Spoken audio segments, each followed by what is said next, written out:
Hello friends, எல்லாருக்கும் வணக்கம். நேற்று 3ஆம் தேதி மார்ச் மாதம் 2025 என்ன பண்ணுறதுன்னு தெரியல. ஆல்ரெடி பார்த்தீங்கன்னா 8 லோன்ஸ் வந்து நான் வாங்கி கிட்டத்தட்ட ஒரு 24.5 lakhs வந்து நான் கசினுக்கு கொடுத்துருந்தேன் இல்லையா. அதுக்கான இஎம்ஐ வந்து அவங்க ஜான்வரி மாதத்துலேருந்தே கட்டாமல் இருக்காங்க. அதை நான் வந்து பார்த்தீங்கன்னா எப்படியோ என்னுடைய சேவிங்ஸ் எல்லாம் நான் வந்து உடச்சி நான் வந்து கட்டிக்கிட்டு இருக்கேன். எனக்குன்னு பார்த்தீங்கன்னா இன்கமும் பார்த்தீங்கன்னா ரெடியூஸ் ஆகிடுது. ஏன்னா நான் ஃப்ரீலான்சிங்கில் இருக்கப்ப ஒரு மாதம் வரும், ஒரு மாதம் வராது. அதனால் எப்படி நான் ஹேண்டில் பண்ணுறதுன்னே தெரியாமல் இருக்குது. என்னுடைய சேவிங்ஸ் எல்லாத்தையும் நான் உடச்சிட்டு நான் வந்து கரெக்டாக அந்த பேமெண்ட்டு மூணாம் தேதி ஒரு இஎம்ஐ, 1ஆம் தேதி ஒரு இஎம்ஐ, 5ஆம் தேதி 3 இஎம்ஐ, 15ஆம் தேதி 1, 25ஆம் தேதி 1ன்னு மொத்தமாக 8 லோன்ஸ்க்கு இந்த மாதிரி டிஃப்ரெண்ட் டென்யூரில் வந்து இஎம்ஐக்கு முன்னாடியே பார்த்தீங்கன்னா ஒரு நாள் முன்னாடியே நம்ம அதில் வந்து அக்கௌண்ட்டில் போட்டு வைக்கணும். கரெக்டாக காலையில் 6 மணிக்கு 7 மணிக்கெல்லாம் இஎம்ஐ பிடிச்சிடுறாங்க. ஸோ அப்படி இருக்கப்ப அந்த காசை எப்படி அரேஞ்ச் பண்ணி போடுறதுன்னு தெரியல. அவங்களும் வந்து நாங்கள் ரெடி பண்ணிக்கிட்டு இருக்கோம் கொடுத்துட்றோம் தான் சொல்லுவாங்களே தவிர கரெக்டாக அந்த டேட்டுக்கு கொடுக்க மாட்டாங்க. அதுக்கப்புறம் ஃபோன் எடுக்கவே மாட்டாங்க.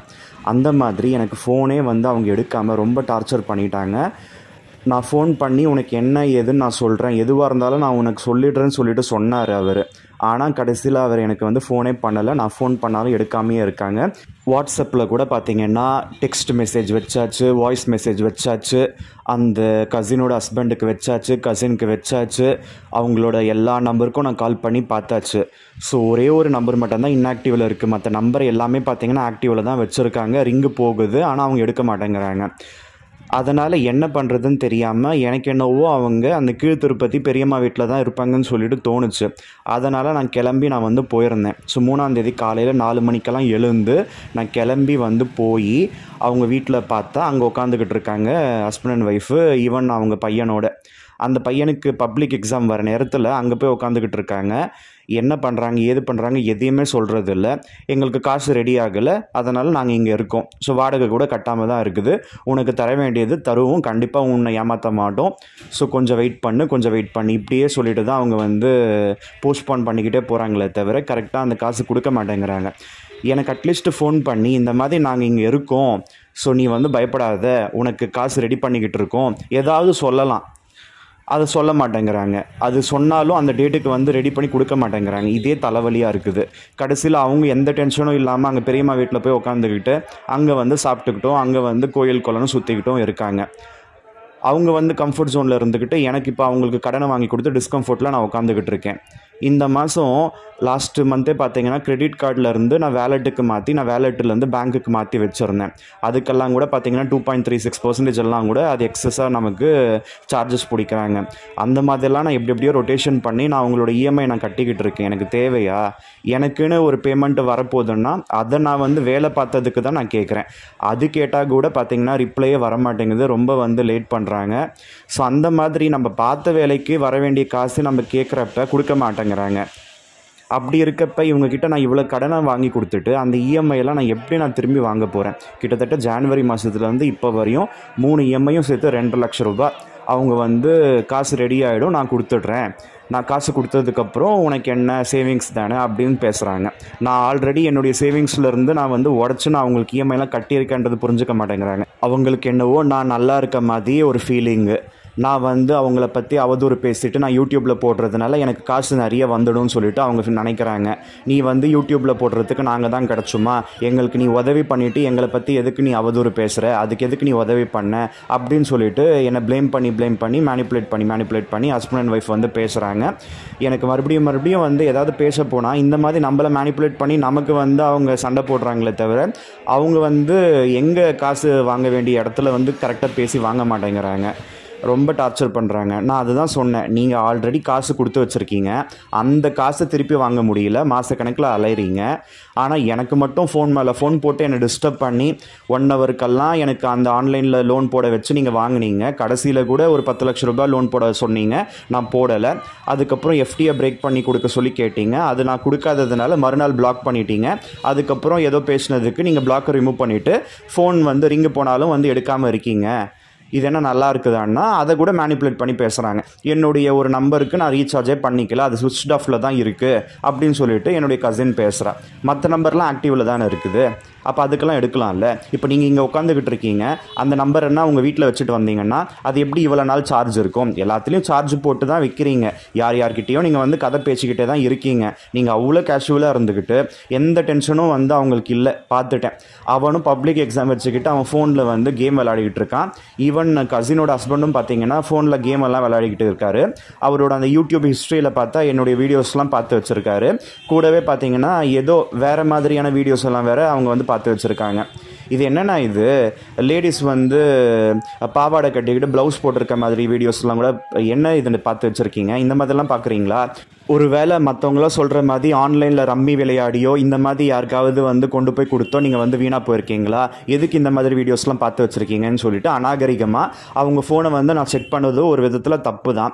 அதில் என்னுடைய வீடியோஸ் எல்லாம் பார்க்குறதுக்கு நேரம் இருக்குது, ஆனால் நான் ஃபோன் பண்ணால் எனக்கிட்ட வந்து எடுத்து பேசுகிறதுக்கு நேரம் இல்லை, என்னை அவாய்ட் பண்ணுறாங்க. அப்போ எனக்கு ஃபுல் அண்ட் ஃபுல் என்னை ஃப்ரஸ்ட்ரேட் ஆக்கி என்னை கத்த வச்சு, நான் கத்துனதை வந்து 4 பேர்கிட்ட வந்து என்னை வந்து அசிங்கமாக பேசிட்டான், என்னை வந்து திட்டான்னு அதையே 10 தடவை சொல்லி என்னை வந்து கெட்டவனாக வந்து திணிக்கிறாங்க.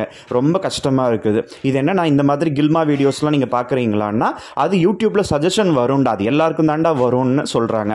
அப்போ நான் சொன்னேன், எனக்கெல்லாம் அந்த மாதிரிலாம் வராது, நான் பார்க்க மாட்டேன், எனக்கு அந்த மாதிரி ஏதாவது வந்தாலும் நாட் இன்ட்ரெஸ்டட் நான் போட்டுடுவேன்.